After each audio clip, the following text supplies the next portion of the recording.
Yeah, thank you all. I'll do that.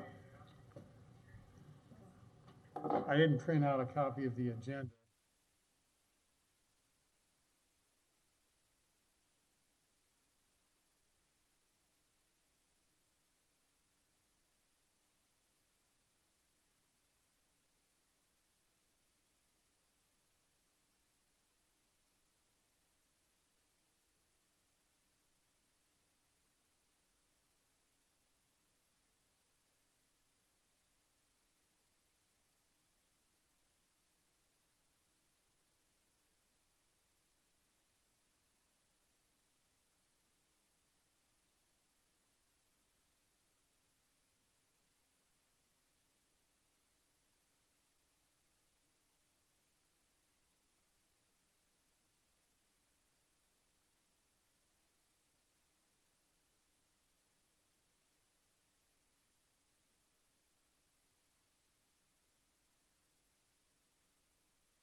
Okay, I go ahead and call the meeting to order. Whoa, let's call the meeting to order. I'm filling in tonight as physical presence needs to chair. I have a chair here. Robin, if you'll call the roll, please.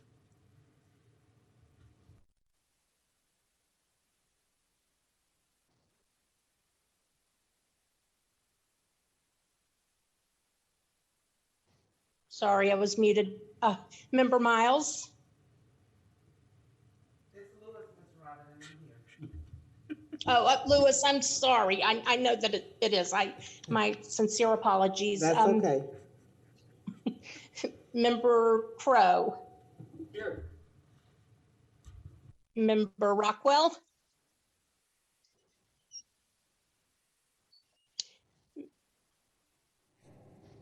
Here. Member Fultz? Here. Okay. Member Jacobson? Here. Okay, he's present online. Just as a reminder, your presence online will allow you to join the discussion, but you may not vote. And then Chair Wheeler? Here remotely. Thank you. And temporary Chair Porter? I'm here. All right, sounds like everyone is present. Oh, I'm sorry, we are missing our two voting members, Member Davis and Member Sperlingwood. This is kind of small. All right, I got it. I can do it. All right. Or I'm sorry, non-voting members. So we've had a call to order and a roll call, and do I hear a motion to comment about the consent agenda? I have a question about one of the items on the consent agenda. Okay. Go ahead. Okay. Yeah. All right. So I'm looking at the information about the Qualtrics contract, and I just was wondering if someone could talk a little bit about. I'm not terribly familiar with speech analytics software and how that is going to. I guess two questions. One, how that is going to allow for analysis of 100% of calls. And then I guess my follow-up for that is, how will that process differ from the current customer service management review process? I guess what I'm saying is that if we're saying currently that we're only screening 1% of calls and that we're following up on calls that are, quote, below quality standards or immediate coaching opportunities, presumably if we're now going to be screening 100% of calls, I would think proportionately there would be a tremendous increase in calls that need to be addressed. And so what does that mean? How is that going to be addressed with this new software, is staffing levels going to be increased proportionately to deal with that? Hi, this is Robin, the chair. I think probably the most appropriate way to handle that is to ask to pull that off of consent and put it on the regular agenda for discussion, and then vote on whether to do that. Is that okay if we pull Okay. that item from consent? Everything else, that was the only item on consent that I had a question about. Okay, then we have a motion. So if someone would make a motion and So- then okay. with that one item being pulled, so. I'll make the motion to pull the Qualtrics item from the consent agenda, please. Do I hear a second? Second. Okay. Any discussion on that? Any member of the public want to discuss that? There's nobody on the lines at this time, Mr. Chair, but we did have an issue that I wanted to just raise. The contact number for call-in on the agenda seems to be incorrect. So when you have a motion tonight, if you could just read out that number so that folks can call us and we'll manage it from there, I'd be grateful. That number is? 1-800-742-1099.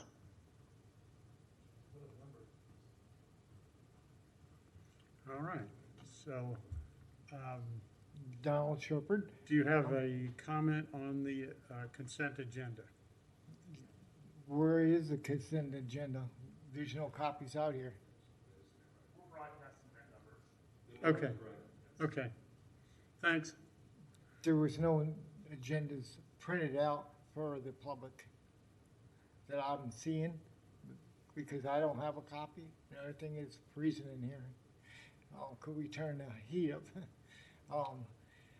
But a comment on what the gentleman said, I think that definitely needs to be done. And I think that moving it back to the other date is a proper manner in which to do so. That's Okay. what I have. So, All right, can I get a copy of the agenda done? I don't think there are any here, I'm sorry. So can I go to the commission office and request one, or no? I don't know about that. There'd be online, if you could go to the library and get one online. All right, okay, thank you, sir. Yeah, thank you. So it's like not, so I got time yet, and that wasn't started. No. So I got time, that, I think that it's, the movement of the, what's it called? The things that charge utilities, I know the name, but I can't think of it. The sonar, that's it. Panels that we used to have over there on, Rocky Road. Yeah. Whatever happened to that? Mr. Shepherd, we're just speaking to the consent agenda, so we could save that for general comment at the end. Okay, shall do. Thank you. Yeah, thank you. All right, there's a discussion. We've a motion and a second. I just have a point of order. This is a message for Robin or whoever is working the, I'm not sure the mic for the public speakers is turned on or it's high enough. Maybe it could be adjusted so we could hear better. All right. And I just had one thing to add, Robin. Is there any way that we can get a few copies in-house of the agenda and whatever backup materials for the week? So that if people of the public are here, that we can have a couple.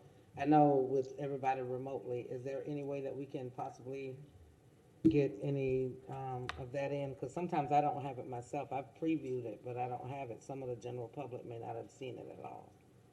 Sure, I can't obviously do that tonight, and I know that there is no one in the clerk's office who can do that, but Yes, ma'am. starting with the November meeting, I will return and make sure that those things are set up for you. Thank you so much. I appreciate you. You're welcome. All right, discussion. All those in favor say aye. Aye. Okay, all those nay?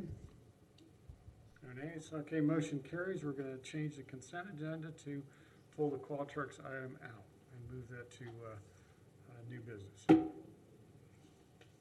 Okay. So that brings us down to adoption of the agenda, and the agenda has been modified with the new addition of the Qualtrics item. I make a motion to adopt the agenda. Okay, we have a motion to adopt the agenda. Second. We have a second. Okay, any discussion, any comment from the public? Fletcher? I just have a question. I think you know that I was sick, so I missed one or more of the meetings. I'm sorry. I know that the question of reporting about the APPA conference down in Orlando was discussed, and I was wondering, as we're discussing the agenda, what is the status of that? I missed one or more meetings. I just want to be brought up to date on that. The last thing I heard was that we were gonna put that on our next workshop. Yeah, well, Yeah. that's why I'm asking the question. Yeah, So is that scheduled in for 2 weeks from today then? I believe so. I don't have that Okay. date right in front of me. All right. I'm sorry, if I could just comment on that. You should have on your calendars that your next meeting, your next workshop will be a joint meeting with the city commission.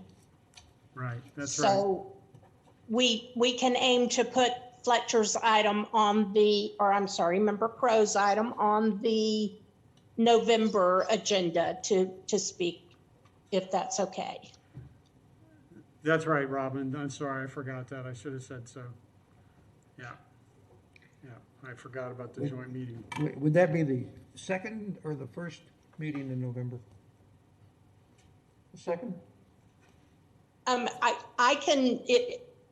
thinking that we can check with Chair Wheeler, Member Crow, if we don't have a heavy agenda for the first meeting, we probably could put it on there if it's a light agenda. Okay, we'll try to get on the first. All right, thank you. Okay. Okay. So, motion and a second for adopting the agenda, and we've had a discussion. No members of the public want to comment about that? So there's nobody on the lines at this time, but again, if we could read that phone number, we might open up to more input. Okay, and the studio people came in and said that number was being published online, so I will read it. The number to call, if you're calling in, is 1-800-742-1099. Repeating, 1-800-742-1099. Thank you, Mr. Chair. Yeah, no problem. Feel like a public service announcement, so. All right, so no more discussion. All those in favor of the motion say aye. Aye. Opposed? Okay. So now is the time for citizen comment. We have comment of citizen. Okay, all right. Thanks. All right. All right. Hearing no citizen comment, up next is the state of the utility.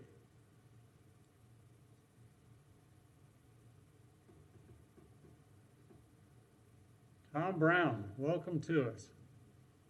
Good evening. I have the northern lights on as a background tonight since we've been experiencing solar flare radioaction over the last few days, so I thought it might be appropriate.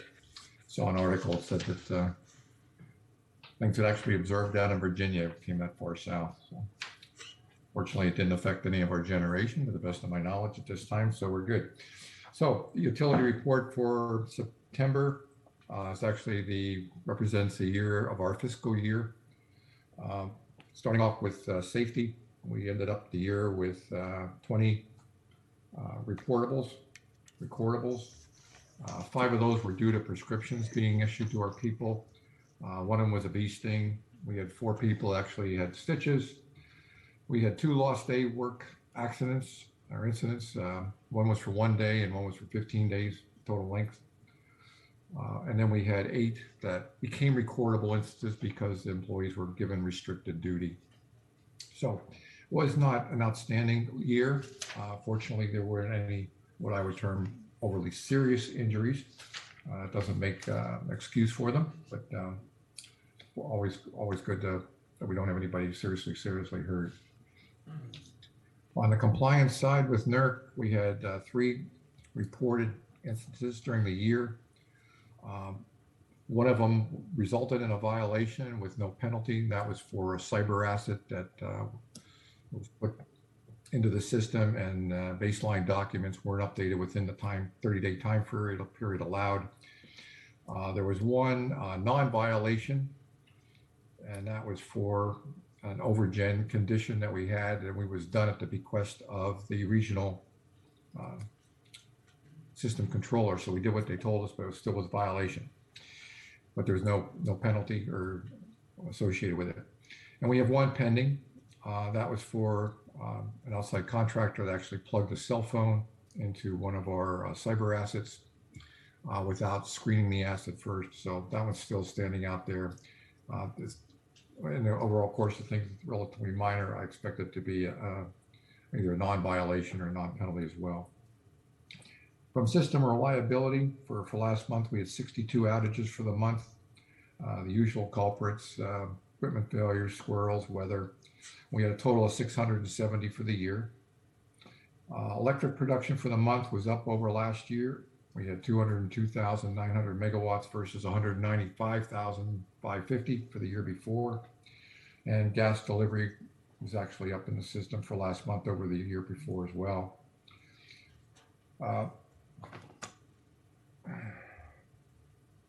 With the next item I would want to address is fuels. And I know there was a request from one of the members to present the fuels in an alternate manner. We are working on that, looking at some different pie charts. We may want to discuss a little bit further because there's multiple options on what you might want to see as far as how you want those percentages, whether you want a percentage per megawatt or percentage of fuel or percentage of million BTUs. There's a variety of options on what we could do with that. But I would comment that coal is getting expensive and rather difficult to find these days. And gas has increased dramatically. And I would say that that's probably the big story of the day. We had no coal deliveries in the month of September, but fuel costs for the month, or you know, as of today, actually, natural gas was at $5.46 a million BTUs.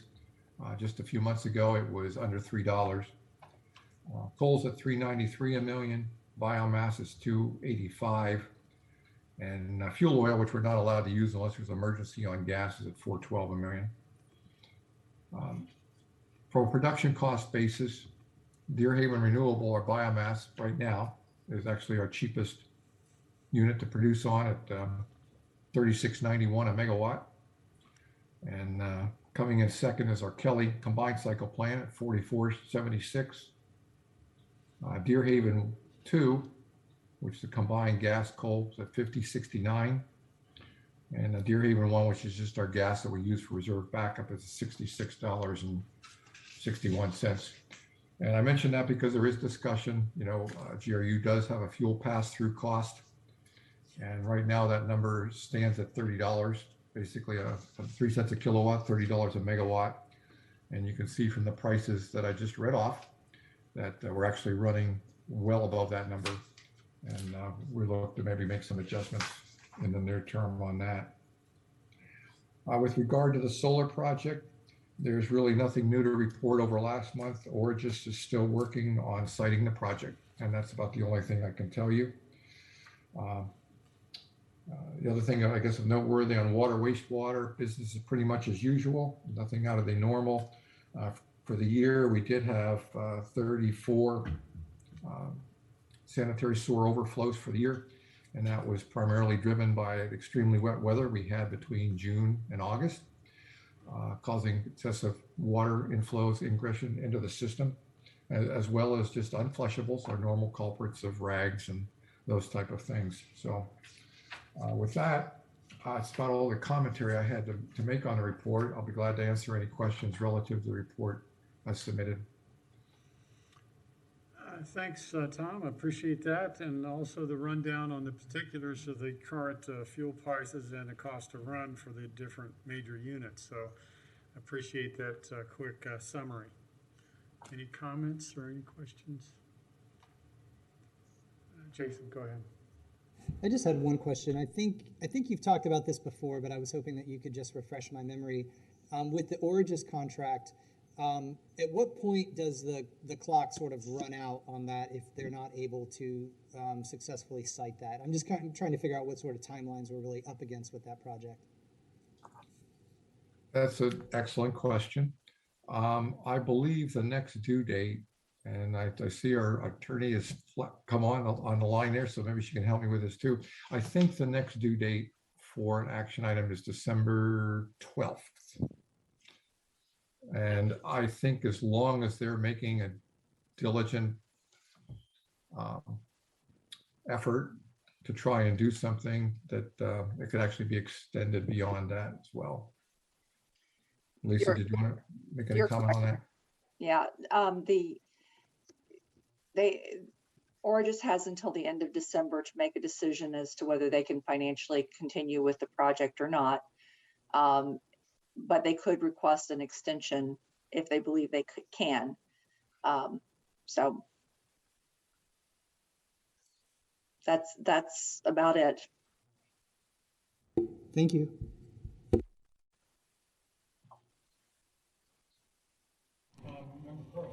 Yeah, I have a couple of quick questions here. What is the fiscal year of GRU? Our fiscal year is October 1st of the year through the following September 30th. Okay, and so the report that we saw, a lot of those cumulations were for that fiscal year, right? I'm sorry, I apologize. I didn't quite catch the last Well, of my audio. there were a number of accumulations in the tabulations, and so the fiscal year would be that cycle, right? Of October 1st through September 30th, right? If I understand correctly, yeah, that's our fiscal year, October 1st through the following September 30th. All right. My other question was about the coal. There's a statement in the document that there were 3 trainloads of coal. Is that standard, or was that unusually larger than normal? Could you kind of talk about that for a second? Sure, I'd be glad to. And the reason we brought it to light is actually we hadn't purchased coal for almost a year and a half. We had been burning down the stockpiles up at Deer Haven 2, basically anticipation for a transition over to a majority of gas-fired generation up there. So as we sit here, I believe we're sitting right around 50,000 tons of stockpile. We used to have in the neighborhood of 230. So we've used that fuel over the last year and a half to actually run the plant.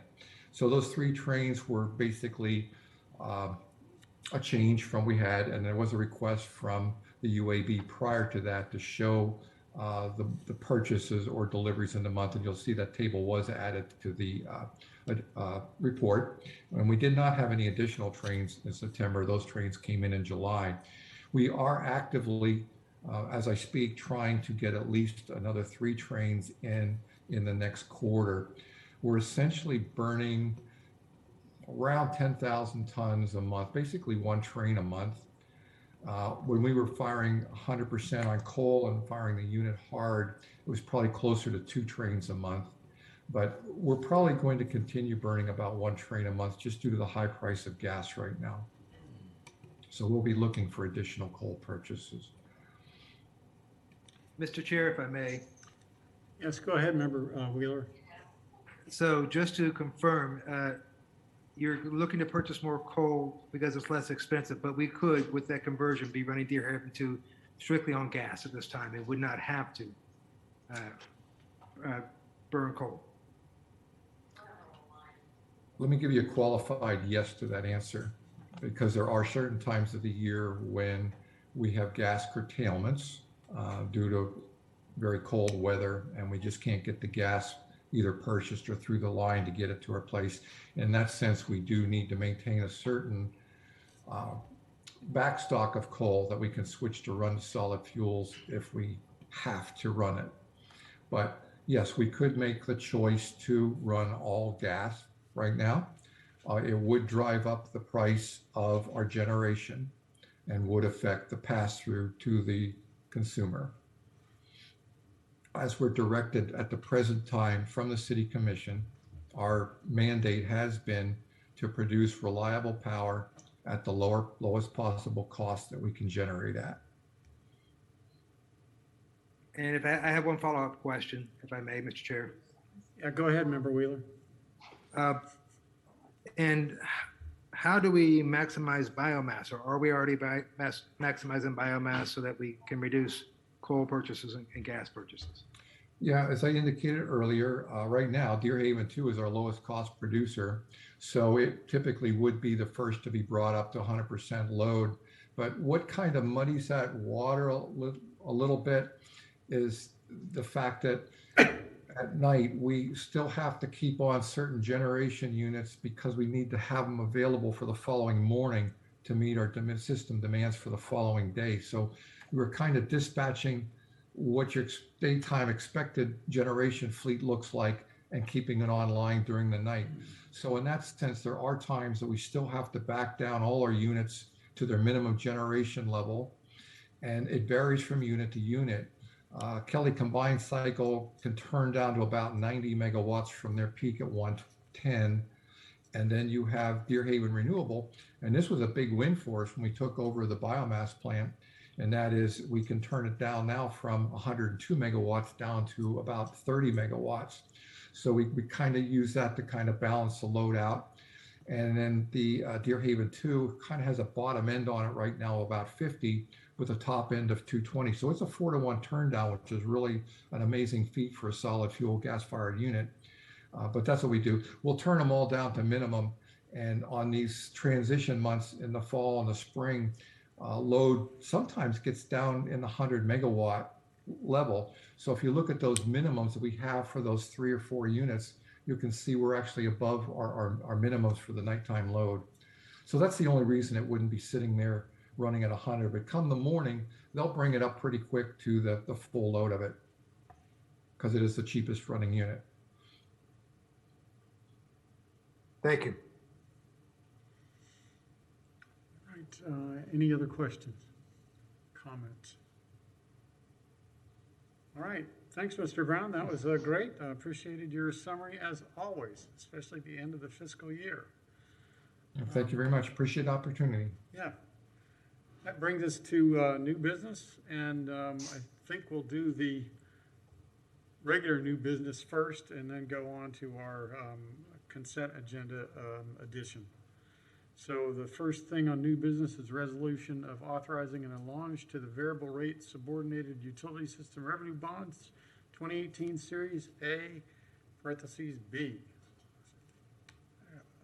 Yeah, Mr. Chair. Oh, good. And did I pronounce that word right, allonge? Yes, you nailed it. Ah, all right. It's the red letter day for me.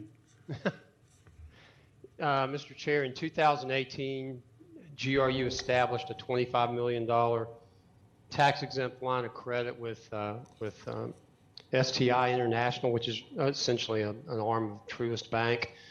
This line of credit gave GRU access within 24 hours to a low-cost source of liquidity to assist in the event of unforeseen operational or financial events.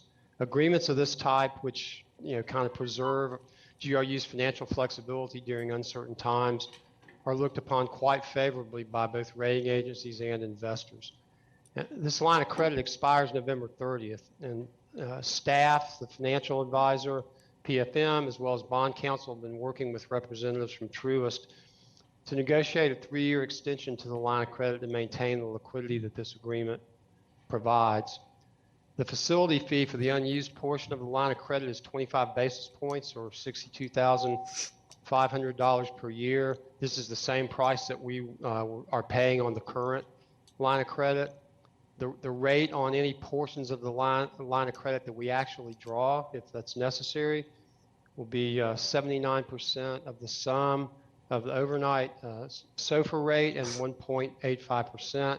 Currently, that rate would be about 1.89% if we actually draw on the line of credit. So what staff is requesting is that the UAB recommend to the City Commission that they approve an amendment to the subordinated revenue bond resolution that authorizes the extension of the maturity date of this line of credit. I'm happy to answer any questions if I can. I have to admit that I had to look that one up in the dictionary. Yeah. Yeah, all right. Any comments from members on board? Okay, the recommendation is that we approve this. Do I hear any motions on that?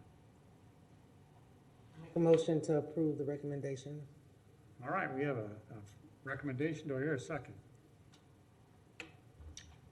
Second. All right, we got a motion and a second. Any discussion on that? All right, any member of the public want to speak to that? Okay. Hold on a second, we have a member of the public coming up. Okay, go ahead. My name's Donald Shepard, the People's Representative, and I'm running for mayor. And as we've talked over this for years now, 3 years, I know, Nathan Scott's pointed out to you that this would not work. Now you're seeing that it's not working. Sitting here, listening to this, and then seeing what the outlook's gonna be within 2 months. Who's gonna pay for that? We, the people, cannot pay for it. GRU is in debt right now with its biomass. The city's in debt. Where is this money coming from? You can't get money out of a stone, and that's what you're trying to do. Nathan Scott's pointed these issues out for over 4 years of what was going on. Him being on the board of administration of utilities, and an attorney, doesn't make him a dumbass to take and state that these things are exactly what he told you to look out for. These are exactly the same items he told you you'd be running short on. Where are you going to get the coal when there's no coal to be done?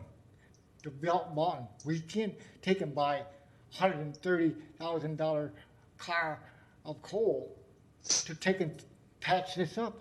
It's not going to be. We are taking another rap. We're going to have to raise more taxes, which I'm totally against. Put more burden on the public, which I'm against also. And is a running mayor, what would be the use for the run for a mayor when you got all this overhead over you? No wonder Mayor Pohl is just biting at the bit, trying to take and get to his term so he can take and just put these paperworks in the basket and go on. I'm totally upset with what I'm hearing tonight, and I don't see how you're going to take and dig your way out of this. You're a utility advisory board, and I don't see no advisory being made tonight to take and stop taxes being raised, stop millage rates from being raised, and stop the overcharges that are going to have to happen to take and stay open. GRU is going to go bankrupt. So maybe we should have took Florida Light and Power to take that contract. Maybe we should have, but we were scared not to. Why should we hand them over our utilities when there was a future there? If we had done what Nathan Scott and the community came to this podium and told you to take and do, but yet, no, you couldn't do it. You listened to the wrong people. You didn't listen to us, the public, that have the knowledge of it. So, I just want to say, I don't see how we're going to move forward with this. And I really think this meeting should have been canceled because of no paperwork for the public, agendas, no chairperson sitting in the auditorium. So that's my opinion. So thank you very much. Thank you, Mr. Shepherd. Nancy Darren, good evening. Can you hear me through the mask? Okay, thank you. So I urge your support for the motion. A line of credit is a very important and useful fiscal tool to get a 3-year extension when we're looking at the potential for at least some short-term rate raises coming down the pike, given all the volatility globally, to lock in something that we have, and that it will help us with our credit ratings, all very good things. So I urge support for that. I teach my clients, you know, if you get a home equity line of credit, or you have a line of credit that you can draw from as you build your savings, or to have that flexibility is a very good tool. So I urge your support. Thank you. Thank you. All right, we had any other members of public wish to comment? I'm sorry about fumbling with the timer up here. I didn't know I was going to be quizzed tonight on that. So, all right. We've heard members of the public, and we've got any other discussions from us? All right, all those in favor say aye. Aye. Aye. Opposed? Okay, that passes unanimously. Okay, the next item of business is the consent item that we moved about the Qualtrics. I think Member Fultz had a couple of questions. I think this would be a time to direct those to the proper people that can answer that. So go ahead, Member Fultz. Sure. So just to restate my question, so this contract is $127,000 or so, I think, and it sounds like it will allow for analysis of 100% of customer calls, as opposed to less than 1% of those calls being monitored now. So I guess I'm just trying to understand, how will the process differ from the current customer service management review?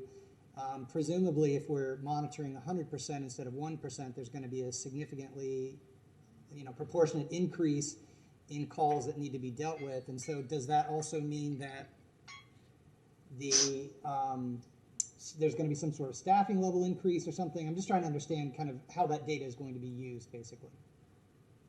Thank you. This Ken's Chair and Utility Advisory Board Committee.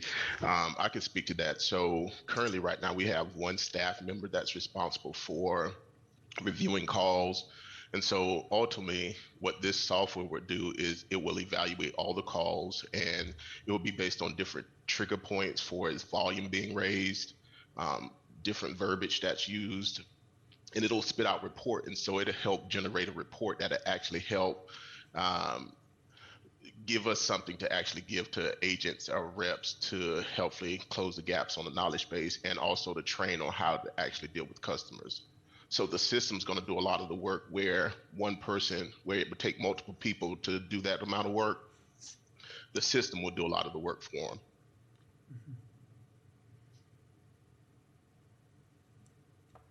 Yeah, I'd add, Kinzon, this reminds me a little bit of like the whole system of what we're trying to get out of AMI.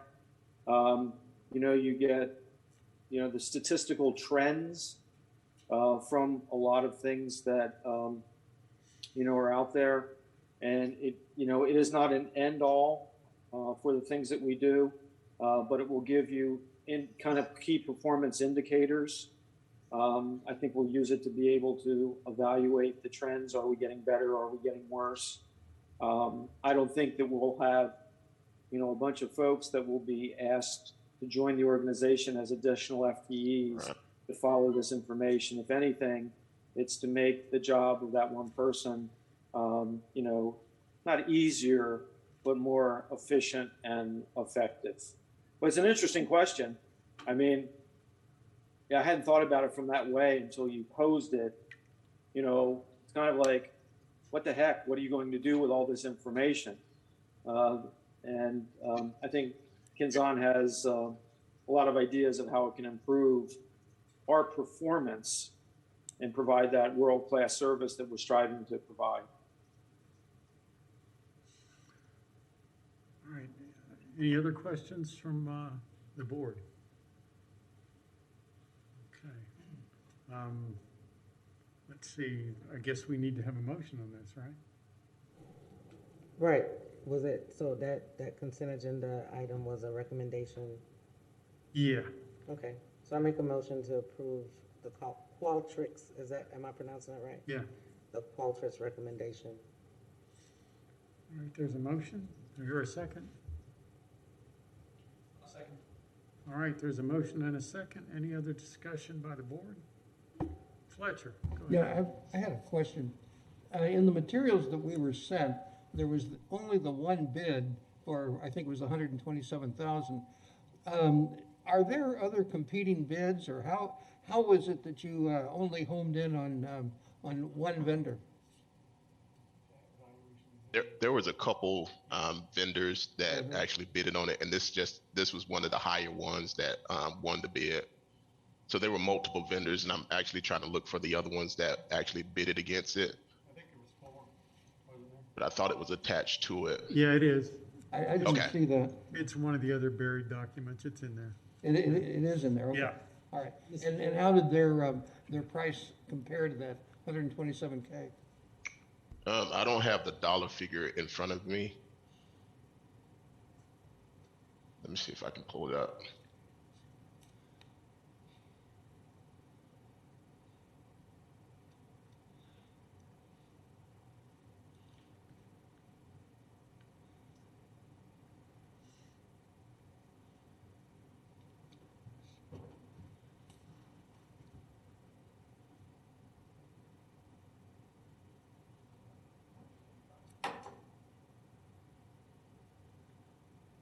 Have the dollar figure. It was just actually broken up by percentages. It didn't have the dollar figure in the tabulation, but I can get that to you. What, were they pretty comparable? They were a little bit more expensive, the company that actually bid it outside of it, but I don't have that dollar figure in front of me.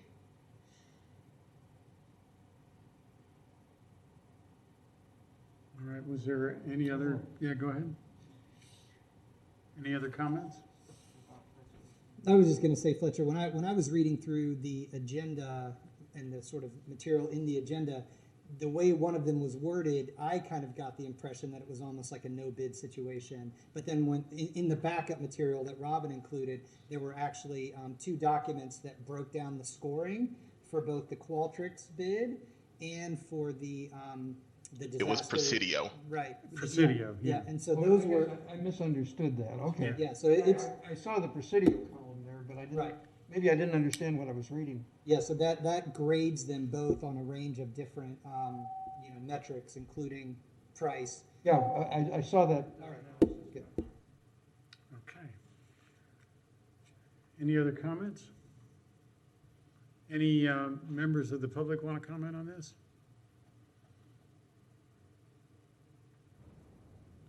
All right. Hearing no comments, all those in favor say aye. Aye. Opposed? Okay, that carries also. Now that gives us down to the end of the meeting. That's all the material we have. Now we're down to member comment. Anybody have any member comments for the night? Mr. Chair, if I may. Mr. Wheeler, go ahead. I'd call you member Wheeler, but you should be chair Wheeler. Well, call me anything, but just don't call me late for breakfast. Right. Member Lewis, where do we stand? When is our next public meeting on the public policy plan? I'm sorry, you were asking about the meetings that we're planning now? Right. Do we have dates for those public meetings yet? We're about to solidify them, so we have time periods. David Warm just sent me, as soon as I sat down, I looked at an email from him where they just finished the materials, we're gonna approve them, we're gonna get it dated out, and what she was doing, Yvette and David and I met about a week and a half ago, And what she wanted to do was to internally get staff on board about what they were doing, because these meetings are gonna move pretty fast once we get them scheduled. And so we are looking to do both of them before the end of the year, but she's gonna update me. I'm gonna approve this and reach out to them tomorrow. I just got this email from David today, and I'm gonna approve this. I know it's gonna be fabulous. I haven't even looked at it yet, but I'm gonna approve it and get back with Yvette, and then she's gonna get staff on board. And we've already done a lot of the coordination for it as to working out the logistics of where it's gonna be. We're looking at doing one in the east and the west part of Gainesville, or at minimum in the Duval community that way, and also around Depot area, or perhaps the Cade Museum in that area, so that we can kind of cover both sides of town and make it accessible to different communities. We were thinking particularly a couple of our challenge communities is the Duval area, and also the Porters area and the downtown area kind of be mid-center for people that want to come from the west side of Gainesville too. So we took that in consideration. We've talked about who's going to be responsible for what. We're going to coordinate with UAB members that said they're willing to come out and participate in that. I know you talked about it, and Wes talked about it as well. So as soon as I get that from them, I'll send it to Robin so she can get it out to you all, and we can get it noticed. If it's going to be more than one of us at that place, we will go ahead on and get it noticed. And that was the other thing. We didn't want to get it scheduled and put on the schedule and start thinking about that until we got the foundation due, because once we get that schedule out, we have to notice it if more than one of us is going to be there. So we want to make sure Robin had time to do her thing. So. Thank you. Yes, and I'm interested in attending those. So I noted at our last meeting there were some potential dates of mid-October and mid-November noted. Looks like we're going a little bit past Yeah, mid-October. we're going. Wes, I can tell you we're going more towards end of October, mid-November, because we're not going to stagger them. We want to have them done, and we gave ourselves until like the middle of the month in December. When I originally talked to Mayor Poe, he was talking about getting it done before the calendar year was out. Cool. So we're going to be meeting. Yeah, we're going to be meeting again on the 26th, the joint meeting with the City Commission. So. Right, and maybe we can, by then we definitely sure, because they move pretty quick. Right now, David was gonna come out with our graphics and the materials that we're gonna use and the messaging. We met together so that we can break out different areas of the policy. You know, it's not gonna be the entire thing that we think the public, but getting those things that are relevant to what the community input, where the community input needs to be. And so he broke that out, and we're going to look over this stuff, and we should get it scheduled pretty quick. Fantastic. Thank you so much. Yes, sir. All right. Any other member comments? Member Clerk Crowe, go ahead. I don't have a comment on this particular item that she was addressing. I just have a general question. So are we ready to switch gears and talk about something else? Well, this is the end of the meeting. This is member comment at the end of the meeting. All right, well, here's the caboose on the end of the train. Maybe we need Lisa to comment on this. There's going to be an election for an open seat on the city commission. And according to the newspaper, the question of GRU management and pricing has been an active issue in the campaign. I'm wondering if the UAB has any role in the question of the elections, or answering questions from from candidates, or having their issues presented here to the UAB. I'm just sort of asking a big question with a big question mark rather than advocating anything. Mr. Chair, I think our attorney has something to say. Yeah, go ahead. That's not really a legal question. It would be a policy decision as to whether the UAB members wanted to speak to it, but that's really outside of the purview of what is listed in the ordinance to create the UAB board. So I don't see you commenting on who to select for a city commission member. They could certainly come to a UAB meeting. Any individual running for office and ask questions or present to you, but it's not within the UAB's purview to recommend for a position, if that is what you're asking. Well, one option in all this would be to have the one or more candidates discuss what they're recommending, I guess, just informational. Mr. Chair, if I may. Can I just say, I'm not interested in these utility advisory board meetings becoming a political platform for any kind of campaign or anything. I mean, people are welcome to come and use their 3 minutes to say whatever they want to say, but I'll leave it at that. Yeah. And I do have my light on, and I'm going to have to follow you with that. I wouldn't touch it with a 10-foot pole, sir. And just now, what I have done, Fletcher, is when people are running for office, they will, from time to time, reach out to us individually to ask us different questions about maybe something we said or something they didn't understand. And as a member of the UAB with a little bit more knowledge than the general public about the company, I definitely respond to them, but I don't want to really hear what their platform is. I don't want any discussion between us and any potential person that's going to be sitting on the other side of that dais, because they may win. And we would have had a lot of conversation in this area about their platform before they can even get to our recommendation. For me, it's too shady and I wouldn't touch it. No. So that's just me. It's just, and even though, like Lisa said, it might not be a legal thing, but I don't feel comfortable with it, and I definitely wouldn't that platform. If we got people running for office and they want to know what do I think is important as far as GRU goes, I would speak to them as a board member and let them know about my stances and what I stand for on the UAB.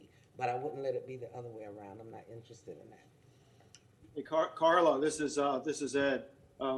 Maybe you could start a Did You Know Facebook campaign. Oh yeah, no sir, no sir. If you haven't, that's never been done. That's never been done before, right? Yeah, what a novel idea that is, but I'll pass. I learned a lot about that during COVID, sir. Thank you very much, though. Mr. Chair? Yeah, go ahead, Chair Wheeler. My thunder was stolen by the previous members, but yes, we are to advise the City Commission on utility policies, and it would be inappropriate for us to be entertaining political candidates. I will put a plug in for the League of Women Voters. We do have a candidates forum coming up soon. I don't have it here in front of me. I believe it's the 23rd, but it is a Zoom meeting, and I would encourage all UAB members to listen to those questions and answers if you want to learn more about the candidates. Thank you. All right. I think we have another member comment. Anybody else? Jason, go ahead. So I think this might be directed at Chair Wheeler or anyone else that has thoughts on this, but I know that our next meeting is a joint city UAB meeting, and I'm just wondering if we can get a better sense of what that agenda is going to look like, what sort of items are going to be discussed, and any homework we need to be doing leading up to that meeting. Mr. Chair, if I may. Yes, go ahead, Member Wheeler. The mayor and I met earlier this week. We discussed a number of items. I believe that we're going to be I don't know what the mayor is going to have out yet, but one of it will be a follow-up on the dates that Member Lewis is working on for the public policy plan. One of the agenda items may be conservation matters. I don't know if we'll be discussing that or not now or not. We likely will be taking up two other subjects. One, a local solar contractor, Jason Gonos, reached out to the commission and UAB with a number of questions. I think that's going to come up at the joint meeting and probably referred to the UAB. And then General Manager Ed Barleski wrote a letter to the commission and the UAB members on what he sees future roles being for communications. And I think that may be discussed as well. But the final agenda will be up to the mayor for his decision on how to set. All right. Yeah, I will say, Wes, that we're preparing for that exactly as you said. All right. Thank you for that details. All right, I think we've worked through board final comments. We have time for citizen comment at the end. Do we have any citizen comment? Mr. Chair, I've got nothing for you here. Okay, thank you. We have one here on the floor. Nancy Darren, thank you. This is one of the many times to appreciate the diversity we have here at GRU of our fuels, the expertise of our staff. I think it's pretty obvious we're headed into some very challenging and volatile times with natural gas prices going up worldwide over 600% in many places. Our diversity in having our biomass is certainly a real security and reliability plus for us. I'm really glad that they're going to begin to look at the current breakdown of the fuels like we got a little bit of tonight from Mr. Brown. And so having percentages of the fuels, the comparative cost like what he went through tonight, I'm curious what will be the suggestions, and I think that there might be several that could be really valuable. Excuse me. So I do have questions given how we're heading into winter, and there's real concern both nationally and globally about supplies, about pricing, and all that during the winter. So are we buying on spot? Are we starting to put in contracts? If so, how long are they going for? What are the expectations and the contingency planning? With having switched to dual fuel, what are we doing to make sure that we keep the coal functioning well in case we really need that? If as is very possible, there isn't supply of gas or it's just outrageous, even more so. What is GRU's plan through these next months at least, and ideally longer, to get through the winter time, which looks to be more and more fraught every day the reports come out? And then with our water, because there are ripple effects, fertilizer plants are shutting down, all kinds of supply chains are shutting down. So we run a water facility as well. And how are we storing the chemicals? Are the chemicals, their supply, cost, quality being affected by all these supply chain issues?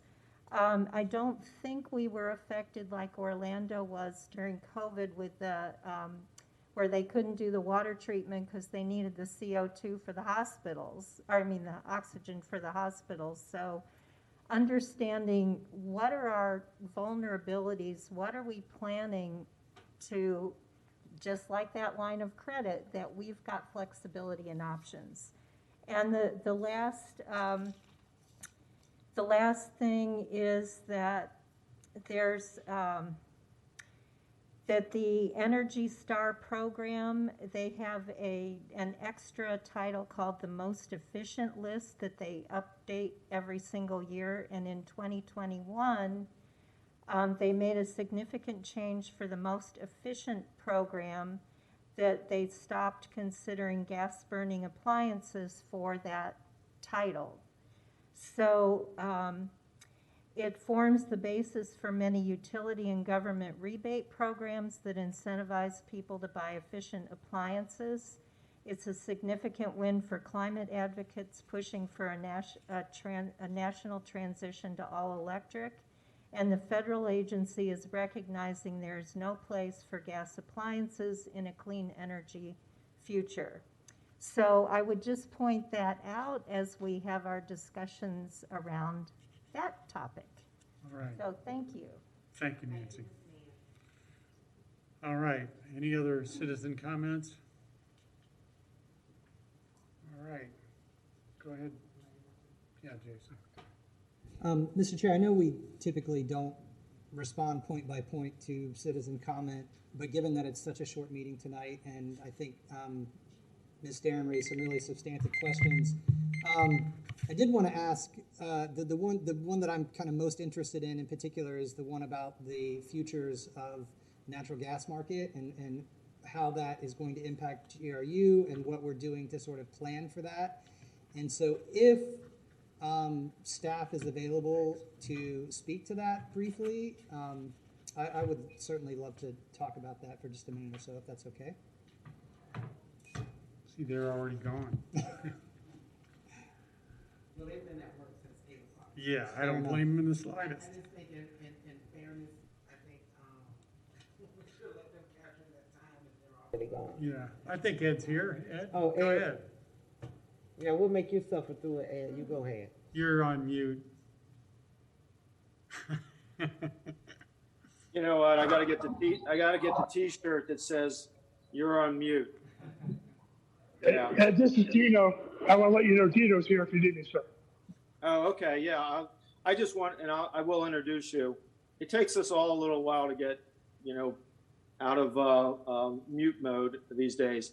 I will say that we have a risk group that works with an outside consultant as well as the TEA, and we monitor prices and commodities on a regular basis and have a program.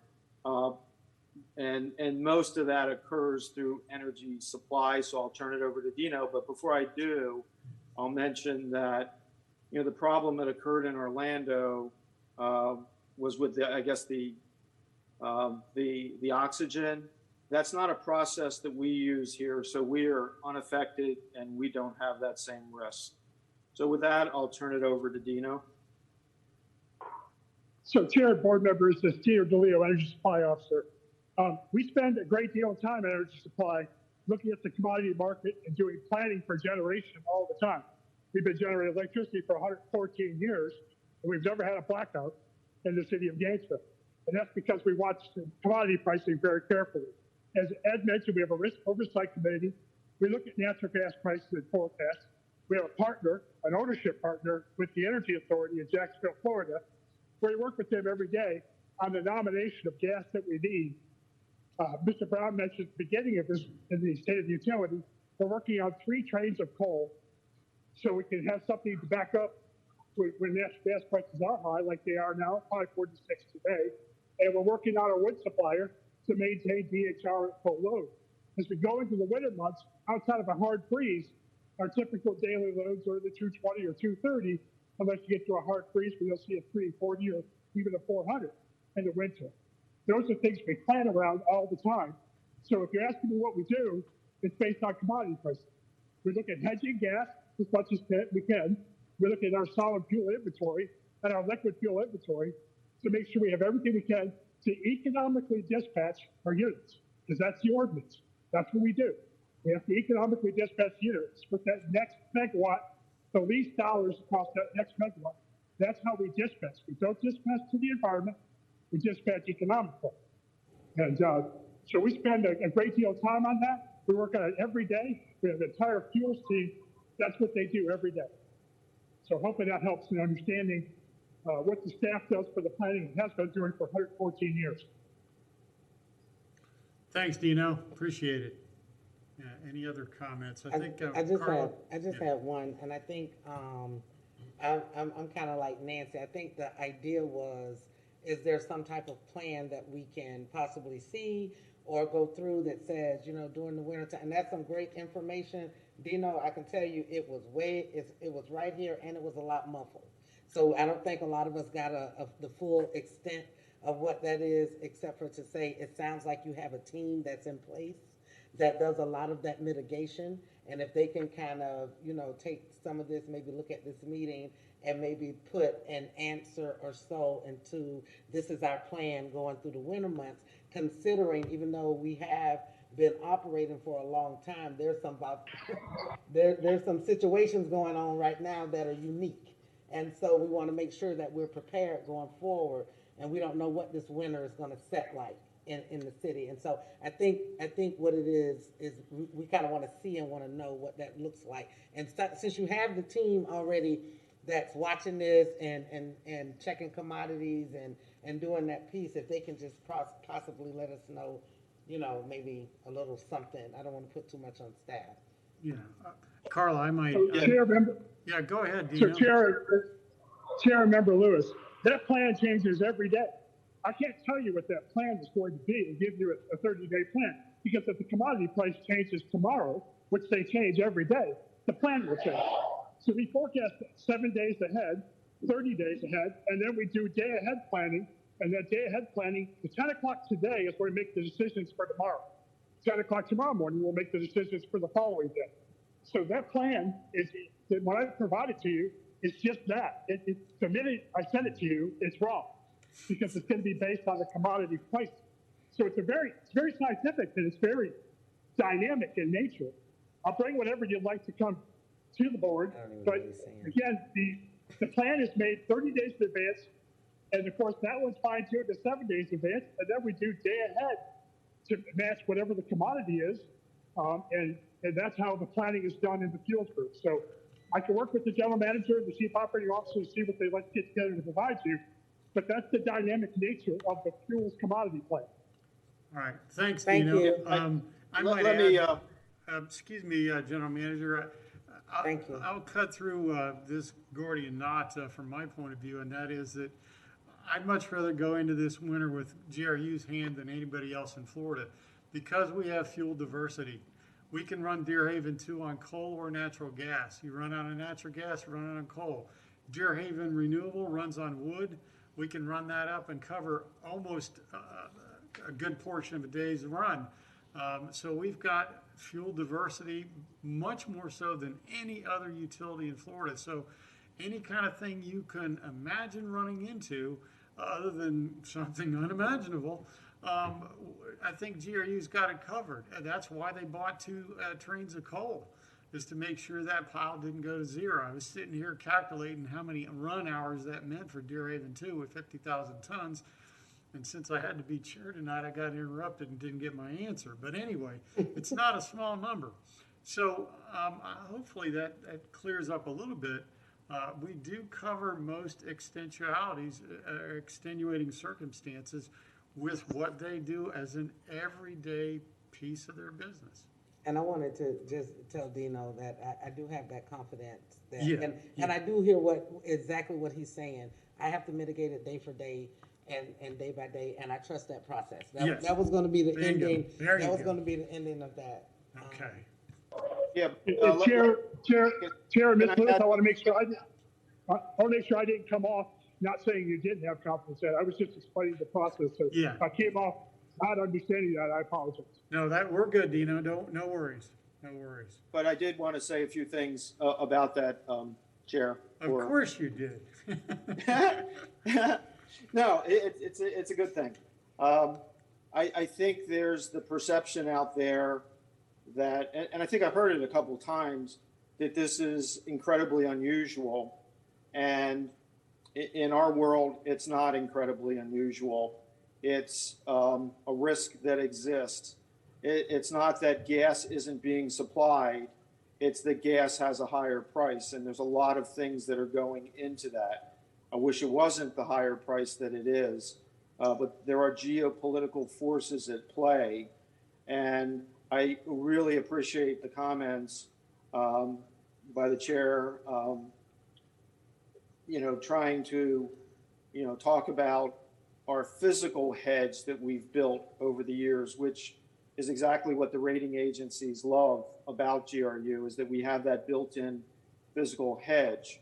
I think we're all in a whole heap, a lot of trouble if there's not a physical capacity for us to get gas, because that means that other utilities across the world won't be able to get gas, and there will be some shortages of electric power that are out there. I don't know how any entity plans for that other than having the physical hedge that are out there. So I think what you heard from Dino was, we've done this. This is not unusual for us. we work with the best in the industry at figuring this out so that we form a very, very good team. And, trying to bring you something back that would give you comfort at a point in time is somewhat difficult. But I will sit down with them and see if we can't come back with something for you that at least gives you a little peek into the window that we live in.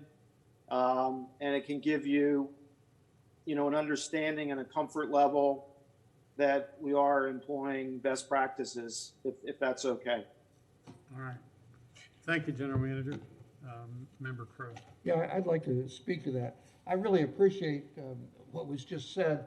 I certainly have heard what Nancy said. I heard what Dino said.